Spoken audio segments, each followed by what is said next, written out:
I'm Andrew Martin. I've been interested in big picture issues since I was a teenager, really. I studied business and worked in a variety of sectors, which gave me a really good grounding in how to look at things objectively and how to follow and pick trends.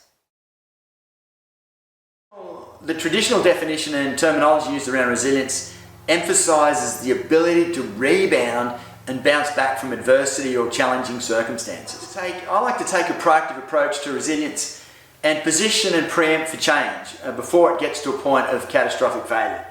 When that happens, then you don't have the time, resources and the energy to dedicate to things. So it makes it easy to make small incremental changes along the way and set up systems in place before a potential disaster or shocks occur. There are so many different aspects of resilience. We have personal, community, organisational to economic resilience.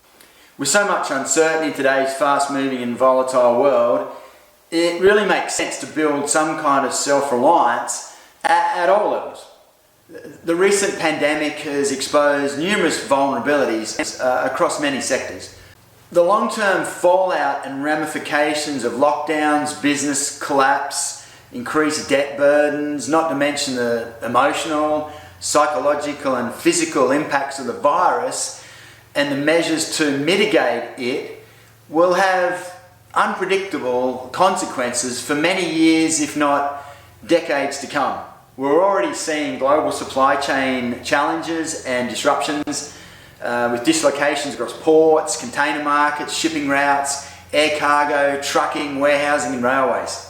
A really interesting fact I came across recently is Toyota, one of the world's largest car manufacturers, had to reduce production by 40% in September because they just couldn't get parts. They couldn't get microchips and semiconductor processors that go in a lot of these new vehicles now. The potential consequences and how this plays out over the coming years for the global economy, which will ultimately flow through to local economies, are unpredictable and potentially widespread.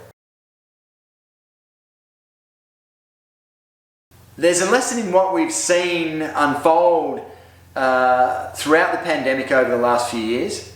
As our modern civilisation has become increasingly complex, with an ever-increasing technological footprint, we've inadvertently reduced our self-reliance and given away our autonomy to centralised systems, which we're seeing play out now.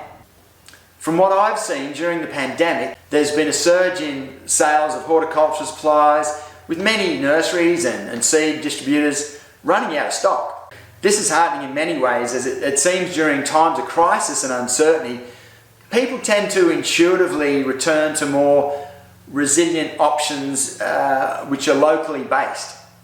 When you become too specialised in any field, you can lose your ability to think objectively.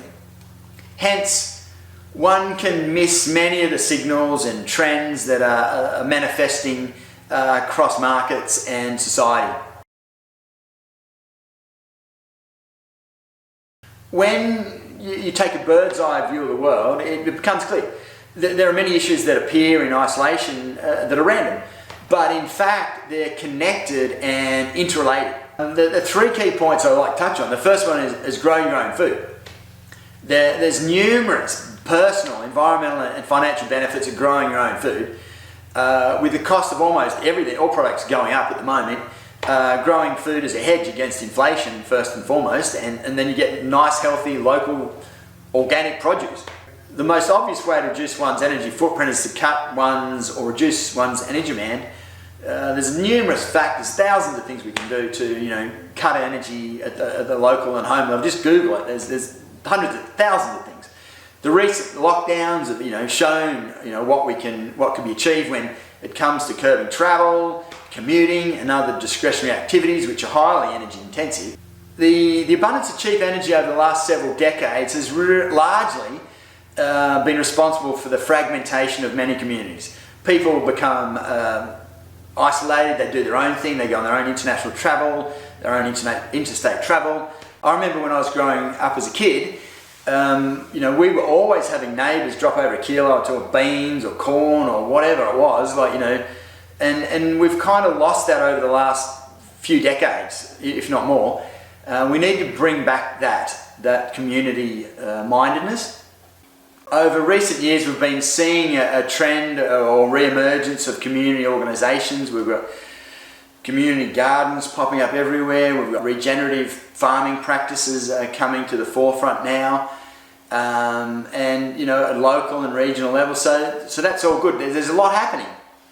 We just have to foster and support and share these ideas. I was doing a workshop in New Zealand a few years back. One of the guys came up to me after the workshop and said, that was really interesting. I was talking about regenerative practices, permaculture, reforestation, all these kind of ideas. And he said, we used to do that, you know, 30, 40, 50 years ago when he was a kid. But then what happened is everyone got leveraged up and they started focusing on monoculture, you know, cows, corn, whatever it is, monoculturing, because there was more kind of money in specialising. And a lot of people intuitively know that diversity and creating abundance, like what nature does, you don't see a monoculture rainforest of one species. There's hundreds of different varieties of species in any forest. And as a society, we've lost that. We've gone for monoculture because it's really easy and quick, and we can just put a tractor over the field, or we can spray it, or whatever it is. Makes it nice and economically efficient, but really it isn't, because those soils are degraded, the landscape's degraded, the aesthetics of the environment are gone. So we really need to get back to building that diversity, and diversity creates resilience. If you've got a diverse farmland, then you have more resilience than a farmer that just has relied on one single crop or species or genetic seed, whatever it is. So diversity is the key for resilience in all aspects, from community, economically, and as a going concern in a farming or food production entity. There's so much creativity and enjoyment and fun which can be unleashed when we put our minds to developing resilient and regenerative pathways. By taking a regenerative approach to many of the challenges we face, we can not only build resilience, but we can strengthen many aspects of our communities, businesses and local environments.